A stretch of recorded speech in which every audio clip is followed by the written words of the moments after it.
સમગ્ર રાજ્યમાં વરસી રહેલા સતત વરસાદને કારણે હવામાન વિભાગે સાવચેતીના પગલાં સાથે સાથે આગાહી અંગે અનુમાન પણ જાહેર કર્યું છે, જેમાં કચ્છ, મોરબી, જામનગર, દેવભૂમિ દ્વારકા, રાજકોટ, સુરેન્દ્રનગરમાં ભારેથી અતિભારે વરસાદને લઈને રેડ એલર્ટ આપવામાં આવ્યું છે, જ્યારે બનાસકાંઠા, પાટણ, પોરબંદર, જૂનાગઢ, બોટાદ, અમરેલી, ભાવનગર, ગીર સોમનાથ, દીવ, મહેસાણા, સાબરકાંઠામાં ભારે વરસાદને લઈને ઓરેન્જ એલર્ટ આપવામાં આવ્યું છે.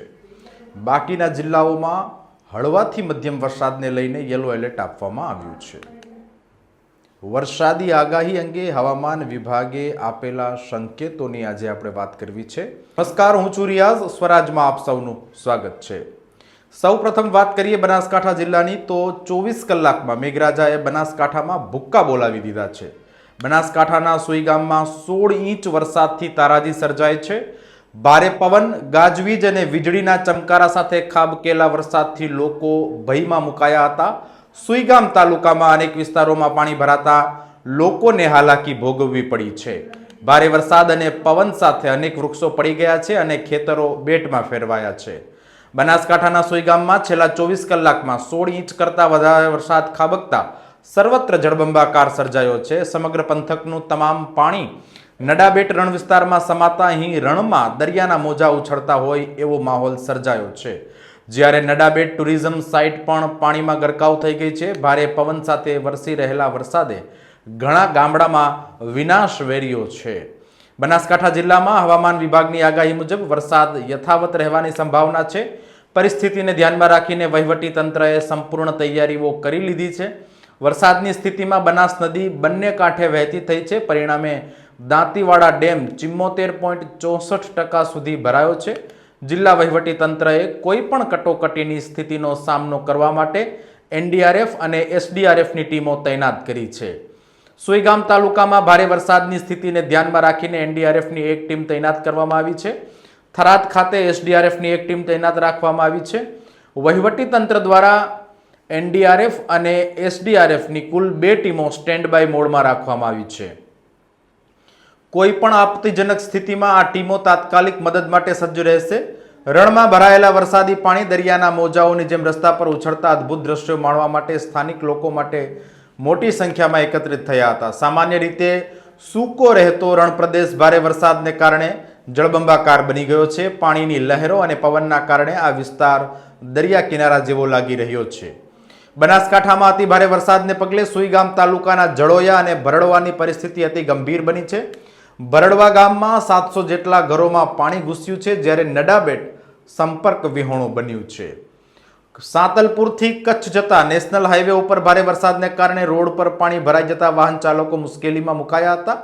વહીવટી તંત્ર દ્વારા નેશનલ હાઈવે ઉપરના ડિવાઈડર તોડી પાણીનો નિકાલ કરવામાં આવ્યો હતો. પાટણ જિલ્લાના સાંતલપુરના બાબરા ગામમાં પૂરની પરિસ્થિતિ સર્જાઈ છે. ગામમાં છાતીસમાં પાણી ભરાતા લોકોને ભારે હાલાકી થઈ રહી છે. લોકોના ઘરોમાં પાણી ઘૂસતા ઘરવખરી સહિત માલ સામાનને નુકસાન પહોંચ્યું છે. કચ્છના આડેસરના નાના રણથી ખડીર અને ખાવડાથી ધોરડો સુધીના મોટા રણમાં વરસાદી પાણી ભરાઈ જતા જાણે કે રણસાગર બની ગયું છે.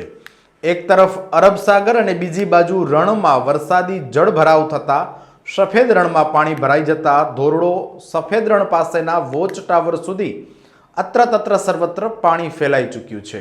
હવે વાત કરીએ મધ્ય ગુજરાતના ખેડા જિલ્લાની, તો ચોમાસાની ઋતુમાં ખેડા જિલ્લાના સાબરમતી નદીના કિનારે આવેલા ગામોની સ્થિતિ દયનીય બની છે. ઉપરવાસમાં ભારે વરસાદ અને ડેમમાંથી લાખો ક્યુસેક પાણી છોડવામાં આવતા છેલ્લા 14 દિવસમાં આ બીજી વખત છે કે નદીના પાણી ગામમાં ઘૂસી ગયા છે. નીચાણવાળા વિસ્તારો જેવા કે રસિકપુરા, નાની કલોલી અને પથાપુરા ગામોમાં તો છાતીસમાં પાણી ભરાઈ ગયા છે, જેને કારણે ગ્રામ્ય જીવન સંપૂર્ણપણે પ્રભાવિત થયું છે. ખેડા જિલ્લાના સાબરમતી નદીના કિનારાના ગામોમાં ફરી એકવાર પૂરની પરિસ્થિતિ સર્જાઈ છે. ડેમમાંથી લાખો ક્યુસેક પાણી છોડવામાં આવતા નદી બંને કાંઠે વહી રહી છે અને નદીના પાણી આસપાસના નીચાણવાળા ગામોમાં ઘૂસી ગયા છે. આ પરિસ્થિતિને કારણે ખેડા ધોળકા સ્ટેટ હાઈવે પણ બંધ થઈ ગયો છે, જેને કારણે વાહન વ્યવહાર ખોરવાયો છે. સ્થાનિક વહીવટીતંત્ર દ્વારા પરિસ્થિતિની ગંભીરતાને ધ્યાને લઈ ગઈકાલે રવિવારે જ આશરે 1500 લોકોનું સુરક્ષિત સ્થળોએ સ્થળાંતર કરવામાં આવ્યું. તેમ છતાં અનેક ગામોમાં પાણી ભરાયેલા હોવાથી તેઓ સંપર્ક વિહોણા બન્યા છે અને લોકોને ભારે હાલાકીનો સામનો કરવો પડી રહ્યો છે. છેલ્લા 24 કલાકની વાત કરીએ તો સમગ્ર રાજ્યના 222 તાલુકામાં વરસાદ નોંધાયો છે, જેમાં સૌથી વધુ બનાસકાંઠાના સુઈગામ તાલુકામાં 16.14 ઇંચ તો સૌથી ઓછો છોટાઉદેપુરમાં 1 મીમી વરસાદ નોંધાયો છે. 8 સપ્ટેમ્બરના સવારે 6 વાગ્યા સુધી રાજ્યમાં સિઝનનો સરેરાશ 37.13% એટલે કે 106.94% વરસાદ વરસી ગયો છે. ગુજરાતમાં અત્યાર સુધીમાં સરેરાશ વરસાદની વાત કરીએ તો 27% વધુ વરસાદ નોંધાયો છે. ભારે પવન અને દરિયાઈ મોજા ઉછળવાની શક્યતાને કારણે માછીમારોને આગામી દિવસોમાં દરિયો ન ખેડવાની સૂચના પણ આપવામાં આવી છે. તમારા ગામમાં કેવીક વરસાદી સ્થિતિ છે તે કોમેન્ટ બોક્સમાં જણાવશો. વરસાદી માહોલમાં બિનજરૂરી બહાર નીકળવાનું ટાળો, સાવચેતી રાખો, સલામત રહો. ઘરે બેઠા આવી જ મોન્સૂન અપડેટ્સ માટે જોતા રહો સ્વરાજ. અત્યારે બસ આટલું જ. ધન્યવાદ.